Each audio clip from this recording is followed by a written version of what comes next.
Buenos días, hermanos. Daros la bienvenida a este canal una vez más, y es muy grato y muy agradable poder estar aquí una vez más con ustedes para poder desarrollar y presentar la palabra de Dios. También congratularme con todos aquellos hermanos que han estado enfermos y que ya van saliendo, que están teniendo mejoría.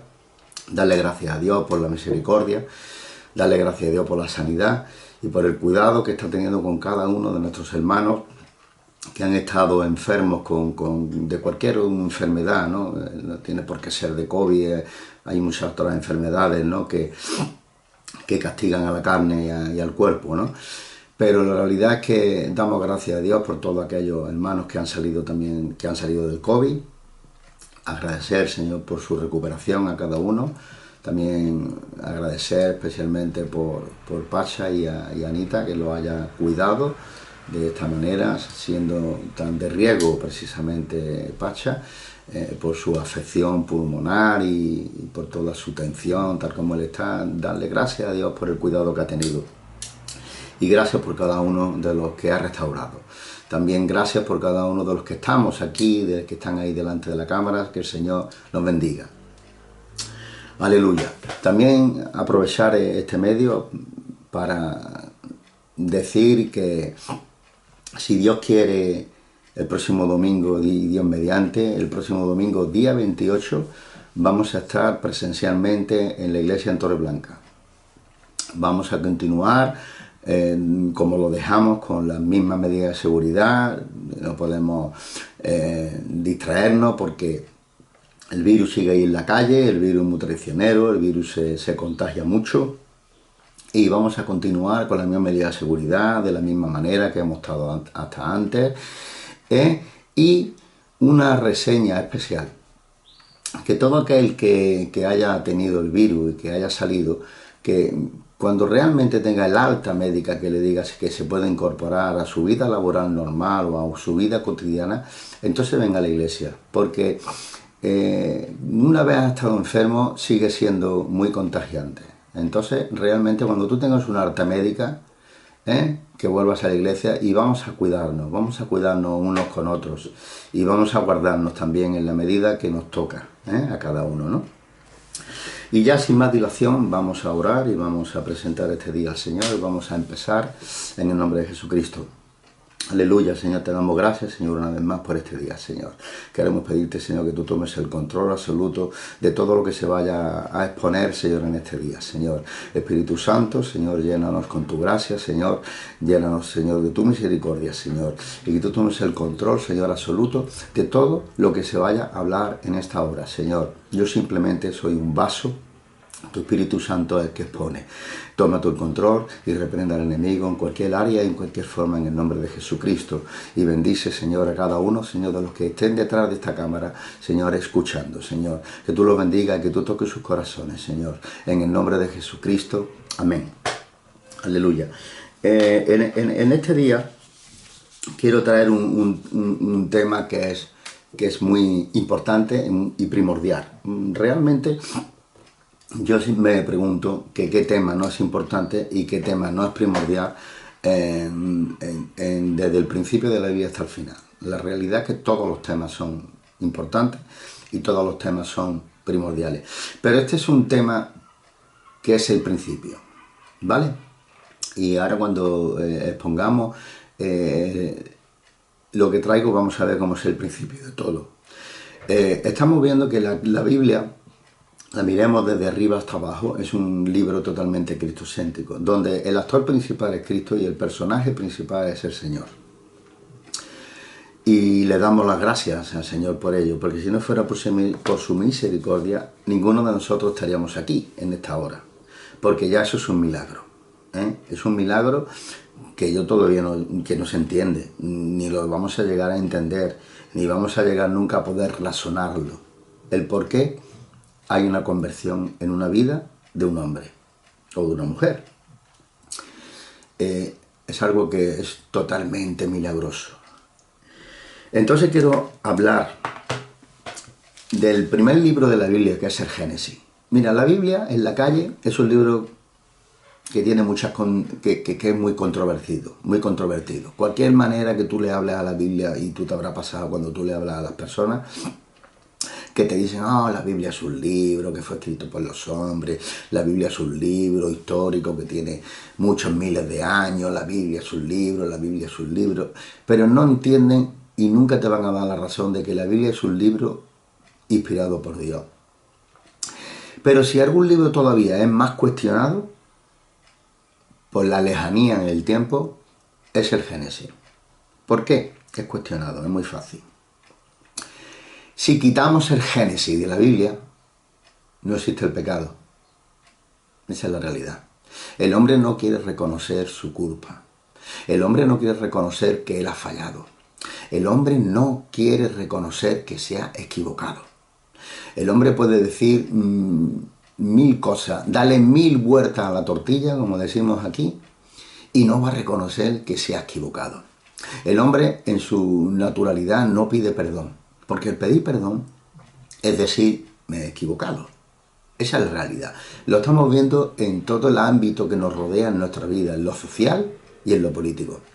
Estamos viendo que la gente no pide perdón, porque no quieren reconocer que se han equivocado. Esa es la realidad. Entonces, el libro de la Biblia, el Génesis, lo quieren quitar de un plumazo. ¿Por qué?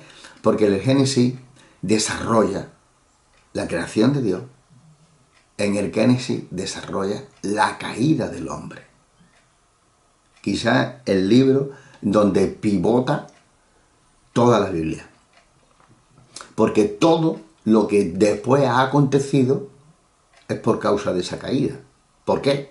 Porque el hombre cayó y Cristo y Dios en su trono, en su misericordia, ha planeado todo este plan magnífico, todo este plan universal en el cual Cristo, por su misericordia, viene a rescatar al hombre de esa caída. ¿Verdad? Vamos a leerlo. El tema es muy apasionante. El tema es una historia que hemos leído todos 20.000 veces hasta de pequeño, pero vamos a leerla. Y vamos a leer en el Génesis 3, del 1 al 13, ¿verdad? Amén. Dios bendiga su palabra. Pero la serpiente era astuta, más que todos los animales del campo que Jehová Dios había hecho, el cual la dijo a la mujer, con que Dios ha dicho, no comáis de todo árbol del huerto. Y la mujer respondió a la serpiente, del fruto de los árboles del huerto podemos comer, pero del fruto del árbol que está en medio del huerto, dijo Dios, no comeréis de él, ni lo tocaréis, para que no muráis. Entonces la serpiente dijo a la mujer, no moriréis, sino que sabe Dios que el día que comáis de él, serán abiertos vuestros ojos, y seréis como Dios, sabiendo el bien y el mal. Y vio la mujer que el árbol era bueno para comer, que era agradable a los ojos, y el árbol codiciable para alcanzar la sabiduría. Y tomó de su fruto y comió. Y dijo también a su marido, el cual comió así con ella. Entonces fueron abiertos los ojos de ambos y vieron que estaban desnudos. Entonces cosieron hojas de higuera y se hicieron delantales. Y oyeron la voz de Jehová Dios, que se paseaba en el huerto al aire del día, y el hombre y su mujer se escondieron de la presencia de Jehová entre los árboles del huerto. Mas Jehová llamó al hombre y dijo, ¿dónde estás tú? Y él respondió, oí tu voz en el huerto y tuve miedo, porque estaba desnudo y me escondí. Y Dios le dijo, ¿quién te enseñó que estaba desnudo? ¿Has comido del árbol del que yo te mandé no comieses? Y el hombre respondió, la mujer que me diste por compañera me dio el árbol y yo lo comí. Entonces Jehová dijo a la mujer, ¿qué es lo que has hecho? Y dijo la mujer, la serpiente me engañó y comí. Aleluya. Cuando leo, parece que me pongo en escena, ¿eh? Y tiene que ser algo tremendo estar andando en un huerto en el Edén, que sería, si aquí vamos a jardines botánicos y nos parecen algo majestuoso, imaginaros el huerto del Edén hecho por Dios, sin pecado, porque la tierra también está en maldición a raíz del pecado. y nosotros conocemos la tierra, que hay unos paisajes majestuosos. Pues conté con eso. En aquel entonces el huerto era sin pecado, la tierra no estaba maldita, aquello sería algo precioso, y allí andando por allí, como Pedro por su casa, nunca mejor dicho, ellos estaban que podían hacer todo menos tocar ese árbol. Que Dios había dicho simplemente, no comáis ni toquéis este árbol. De todo el resto del huerto podéis hacer, y el Señor le dio autoridad para que se enseñorearan sobre ellos. Ay, ahí entró en juego el hombre. Entonces vemos en el capítulo 1 y 2 de Génesis, vemos cómo el hombre fue creado por Dios, vemos cómo el hombre se movía por el huerto con una conciencia limpia, en el cual alababa y tenía una comunión directa y perfecta con Dios. Lo estamos viendo en la exposición del primer capítulo. Como he dicho antes, este libro es el donde pivota todo el centro de la palabra, porque a raíz de la caída del hombre empezó la maquinaria y el gran plan de Dios para la salvación de la humanidad, ¿verdad? Porque Dios ha venido a esta tierra para salvar a cada uno de las personas, de la humanidad, de la creación de Dios que ha sido creada, para salvarla una a una. Amén. Cada uno tiene su oportunidad de... Cada uno tiene su oportunidad de ser salvo. Solamente elegirlo. Amén. Aleluya. Entonces, vemos como todo, y vemos como la caída de la raza humana hasta ahora depende de aquel día. Vemos como el Señor nos puso un libre albedrío, nos puso una capacidad de decidir y una capacidad de hacer. No somos unos robots creados, autómatas, no somos unos robots creados con un microchip que podemos ir hacia adelante, hacia detrás, hacia adelante, hacia atrás, hacia el lado, hacia la derecha, barra aquí, recoja allí. No, tenemos una capacidad de decidir. Libre albedrío, que es como lo llama la palabra. Hemos sido puestos, y el Señor nos ha puesto una conciencia, que es verdad la directriz de Dios en la vida del hombre, pero tenemos la capacidad de violar esa conciencia. Aleluya. Entonces, vamos a desarrollar un poco este tema, porque es muy importante este tema, porque aquí se originó todo.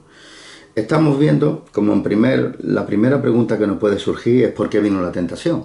Esa es la realidad. ¿Por qué vino la tentación? Pues como hemos visto, el hombre fue creado inocente, pero no éramos justos. El hombre no fue creado con justicia. La justicia viene de Dios. La conservación de la inocencia ante la presencia de la tentación solamente puede surgir dos consecuencias. Amén. Vemos que el hombre no es justo, esa es la realidad. Pero sí podemos ser justos por la gracia de Dios. Amén. Entonces, una vez la tentación toca al hombre, tiene dos efectos. Uno, nos desarrolla como hijos de Dios, si conseguimos vencer la tentación por medio de la gracia de Dios, y otro, nos arruina.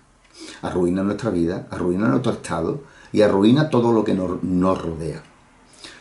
Yo creo que no hace falta que lo explique el efecto devastador que ha tenido en la raza humana en la tentación y el pecado. Continuamos. El hombre fue creado como un ser responsable, como hemos dicho.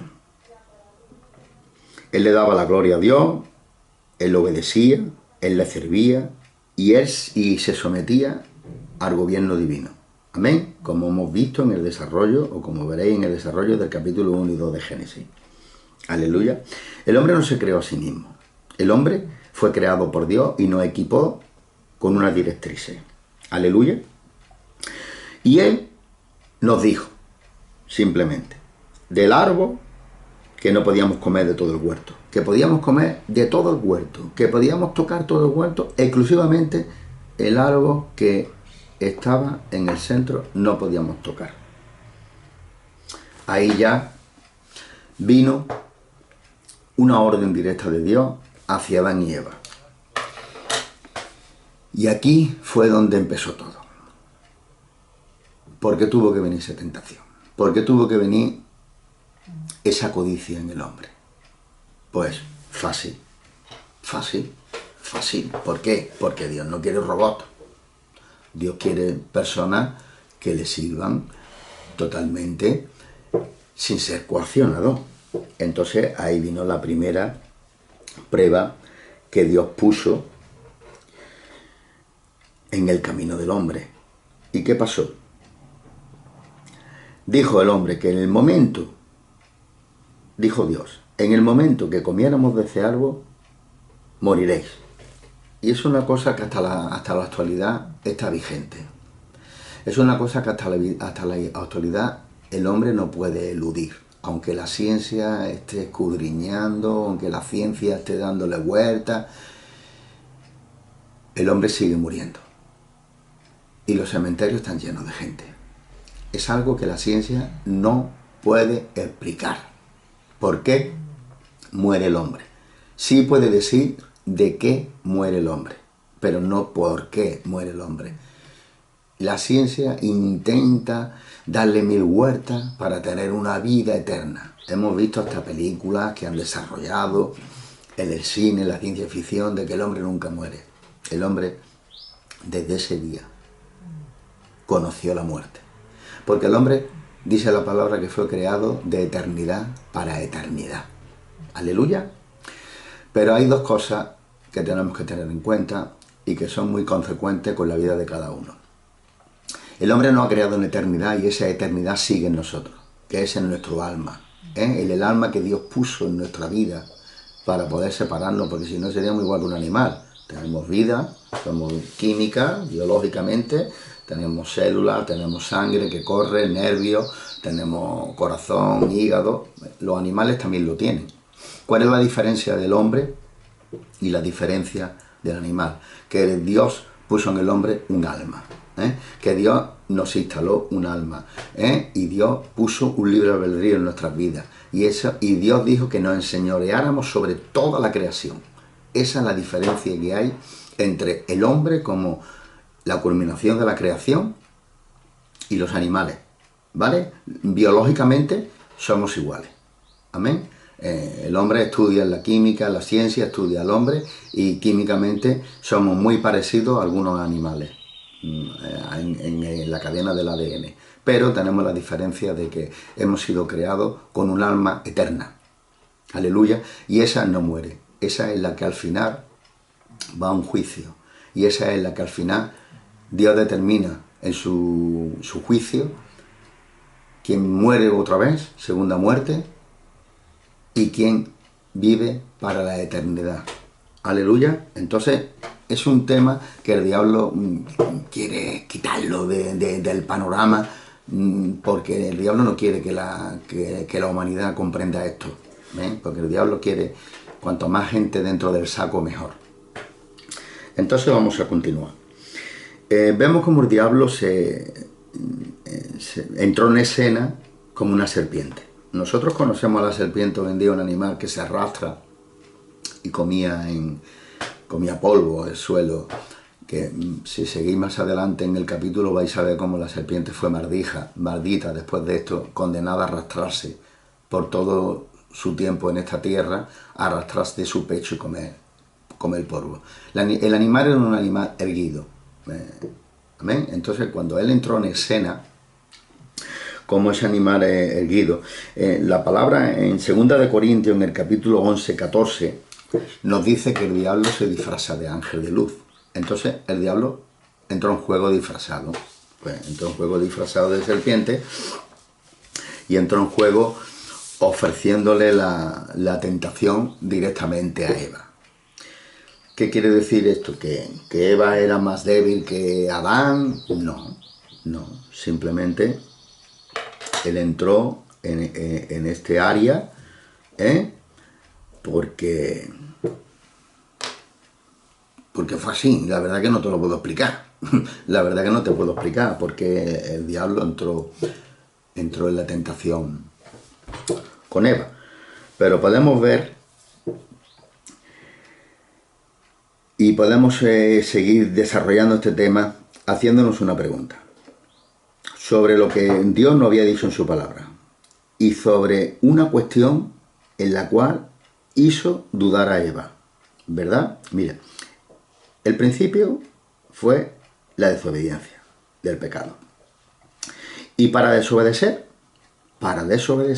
el diablo nos mete dudas. Pam, pam, pam. Empieza a meterte dudas sobre la palabra. Pam, pam, pam. Una duda, un dardo, una duda, un dardo. Y la primera duda que le planteó a Eva le dice, con que Dios ha dicho. Con que Dios ha dicho. No comáis de ningún árbol del huerto. Y provocó ya una duda en la mente de Eva y ejercitó una curiosidad en ella. Y ella aceptó discutir y desobedecer la orden de Dios, como leemos en el capítulo 2 y 3. Ella aceptó en su corazón. Lo mismo hubiera hecho el hombre, exactamente igual, porque después lo hizo. Después lo hizo sin cuestionarse absolutamente nada. Vemos otra cosa importante. La afirmación que le hizo la serpiente.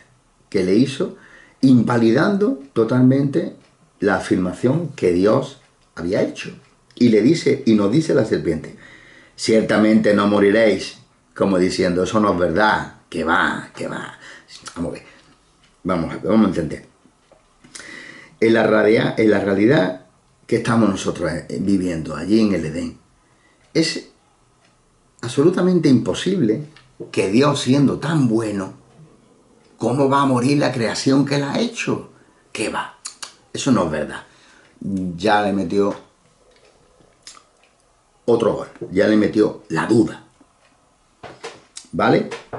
¿Qué quería decir esto? El diablo estaba diciendo que Dios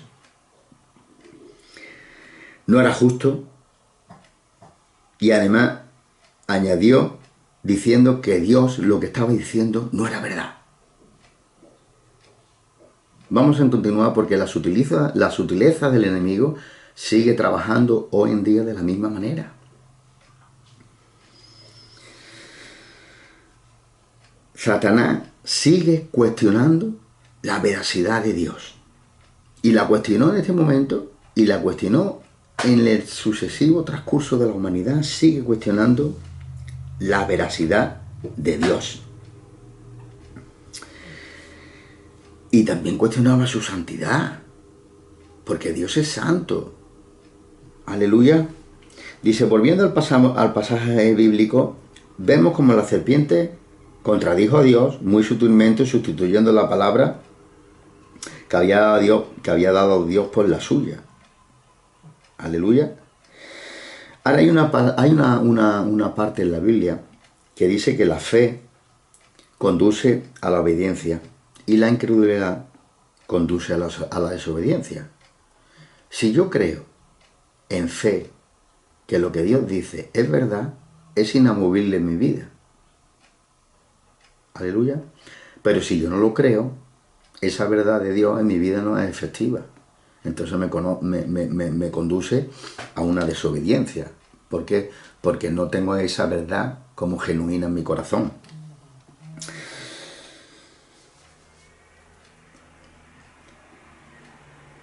Resulta interesante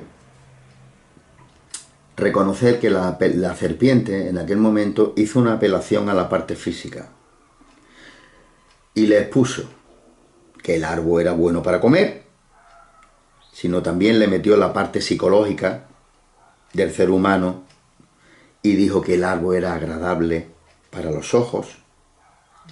Y finalmente puso también una apelación religiosa que el árbol era religioso para alcanzar sabiduría.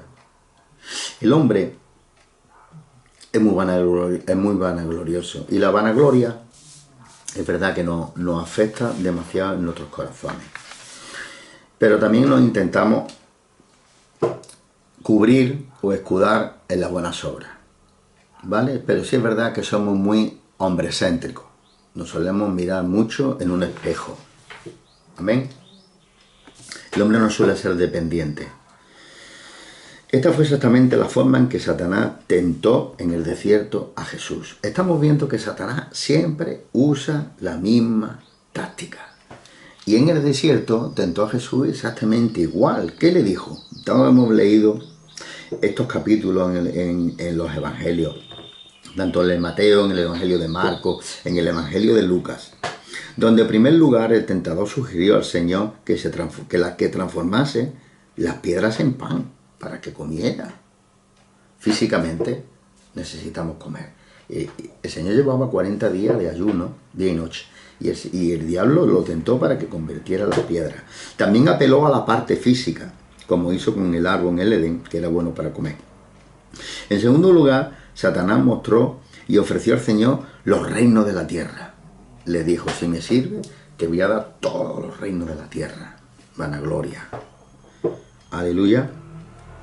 Y en tercer lugar, el tentador incitó a que se arrojase desde la parte más alta del templo de Jerusalén, el cual era una tentación religiosa.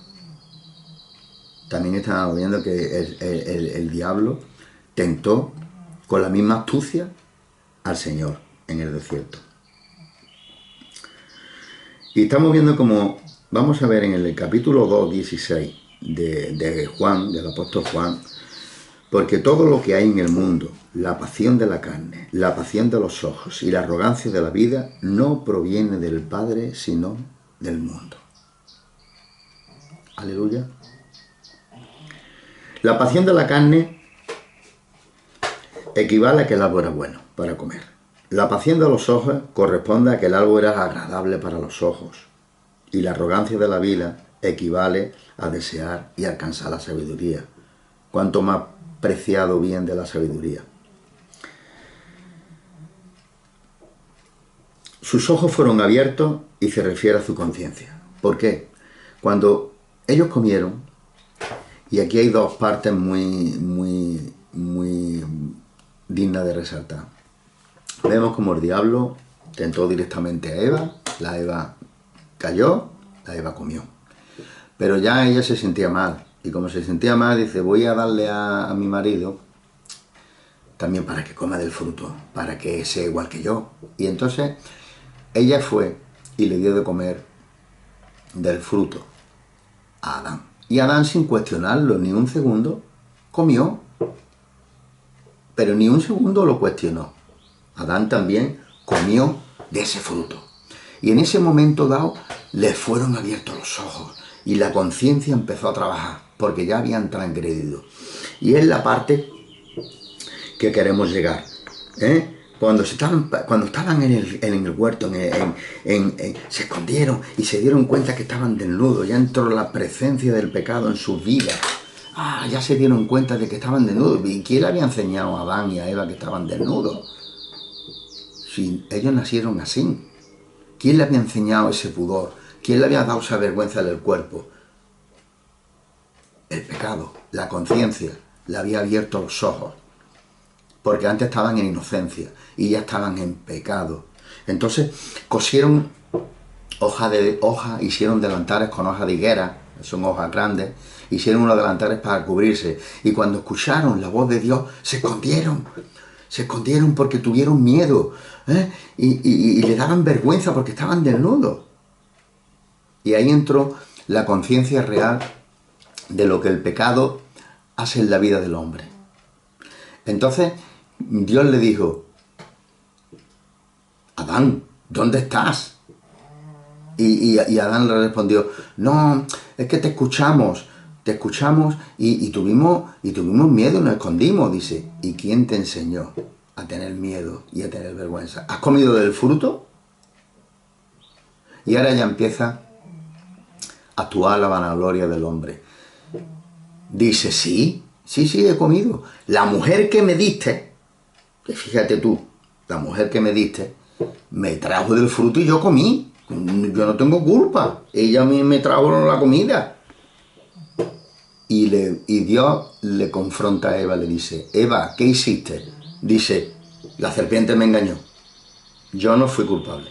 A mí la serpiente me engañó. Seguimos eludiendo, después de tantísimos años y tantísimos siglos de historia de la humanidad, seguimos eludiendo nuestra responsabilidad delante de Dios. Seguimos excusándonos. Seguimos diciendo que la culpa no es nuestra, que la culpa es desde al lado y que la culpa es desde atrás. Esa es una apelación que entró en el hombre y hasta la presente sigue funcionando. El hombre sigue sin reconocerse culpable. Y aquí, a partir de este tema, a partir de este capítulo, vino la decadencia del hombre, vino la decadencia de la raza humana y hasta estos siglos y hasta donde nos ha traído, el hombre ha venido cosechando ruina tras ruina y tras ruina. Guerras, destrucciones, peste, enfermedades, humanidades aniquiladas, la Segunda Guerra Mundial, 50 millones de muertos, Primera Guerra Mundial.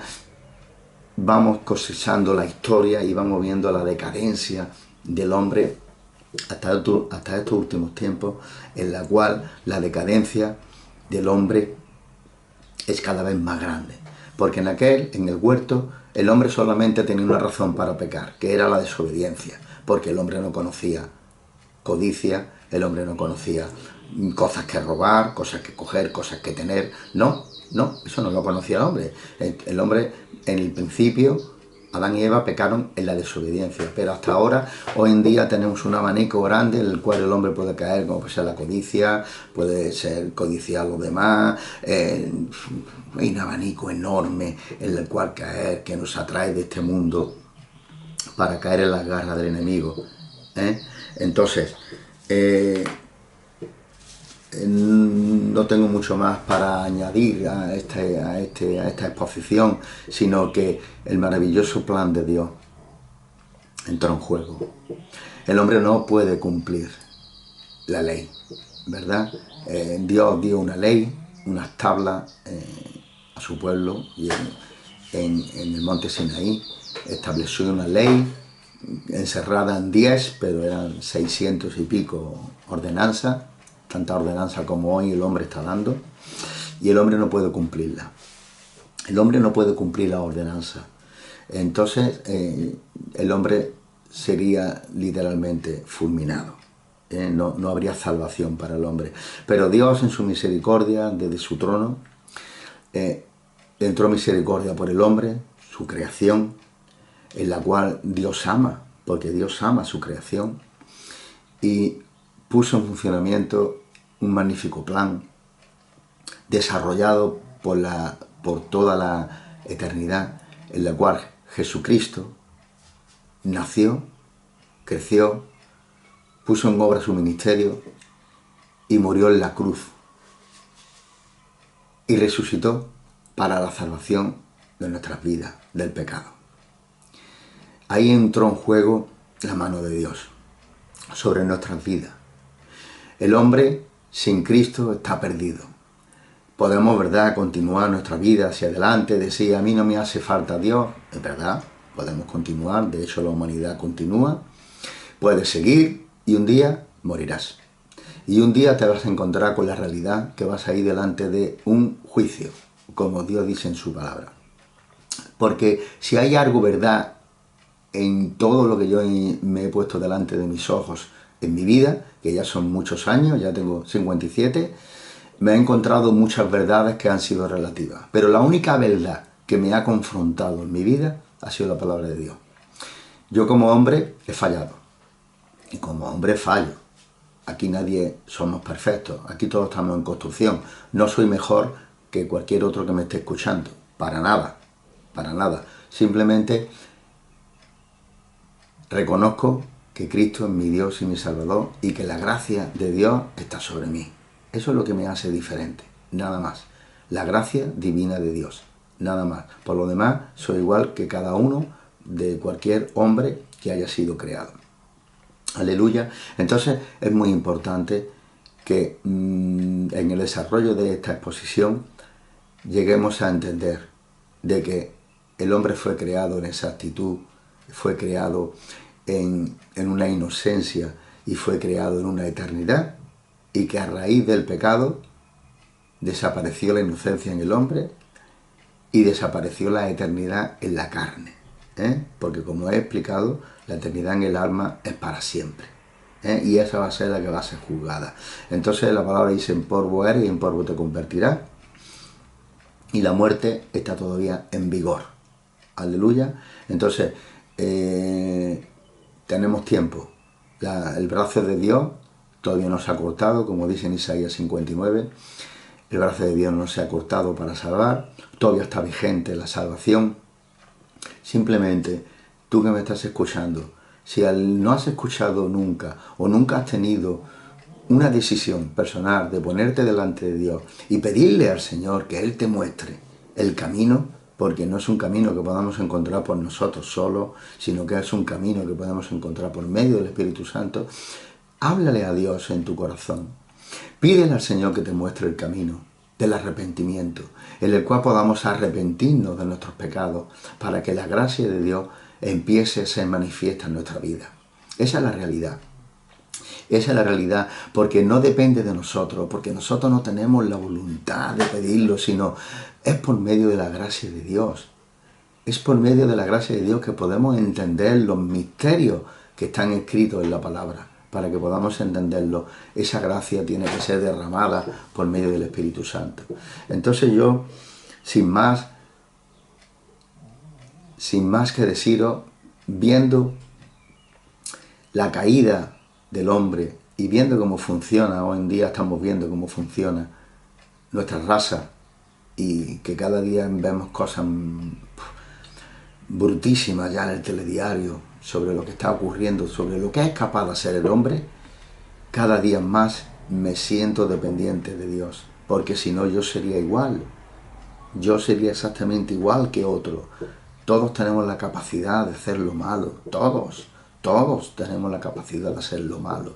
Lo que no tenemos la capacidad es de hacer lo bueno. Lo bueno es una capacidad que nos ha sido instalada por Cristo. Aleluya.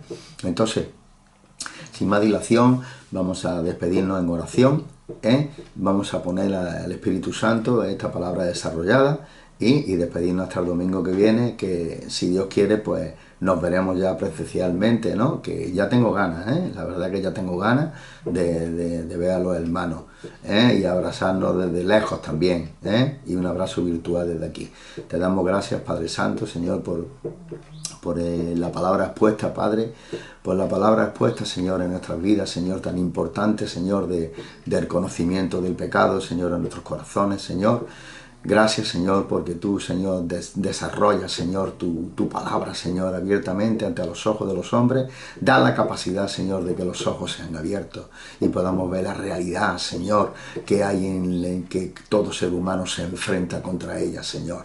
En el nombre de Jesucristo, ten la misericordia, Señor, de tocar en su corazón a alguien en este día, Señor, sabiendo, Señor, que tu palabra, Señor, es viva y eficaz y más cortante que toda espada de doble filo. En el nombre de Jesucristo te doy las gracias, Señor, y pido la bendición para tu iglesia. En el nombre de Jesús. Amén. Aleluya.